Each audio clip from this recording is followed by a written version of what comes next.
ശവക്കുഴി പുഷ്പം എന്ന് പലപ്പോഴും വിളിക്കപ്പെടുന്ന റഫ്ലേഷ്യ ആർണോൾഡി ലോകത്തിലെ ഏറ്റവും വലിയ ഒറ്റപുഷ്പമായി വിരിയുന്നു. ചീഞ്ഞ മാംസത്തിന് സമാനമായ ഒരു ദുർഗന്ധം പുറപ്പെടുവിക്കുന്നു. ചത്ത മാംസം ഭക്ഷിക്കുന്ന ഈച്ചകൾ, വണ്ടുകൾ തുടങ്ങിയ പ്രാണികളെ ആകർഷിക്കുന്നു.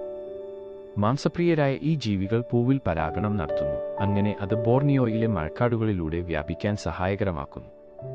ചെടിയുടെ അവിശ്വസനീയമാം വിധം പ്രത്യേക ആവശ്യകതകൾ കാരണം ക്യൂ ഉൾപ്പെടെയുള്ള ഒരു ബൊട്ടാണിക്കൽ ഗാർഡനിലും റഫ്ലേഷ്യ ആർണോൾഡി കൃഷി ചെയ്യുന്നില്ല. റഫ്ലേഷ്യ ആർണോൾഡിക്ക് ഇലകളോ തണ്ടുകളോ വേരുകളോ ഇല്ല. ടെട്രാസ്റ്റിഗ്മ ജനുസിലെ വള്ളികളിൽ വളരുന്ന ഒരു പരാദസ്യമാണിത്.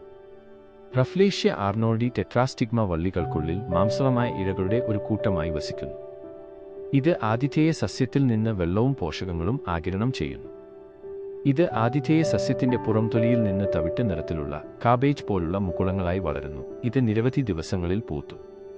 പൂക്കൾക്ക് 5 ലോബുകളുണ്ട്. ചുവപ്പ് കലർന്ന തവിട്ടു നിറത്തിലുള്ള വെളുത്ത പാടുകളുണ്ട്. 1 മീറ്റർ വരെ വീതിയിൽ വളരുന്നു. അവ ഒരാഴ്ചത്തേക്ക് പ്രത്യക്ഷപ്പെടുകയും ചീഞ്ഞ മാംസത്തിന്റെ ഗന്ധം പുറപ്പെടുവിക്കുകയും ചെയ്യുന്നു.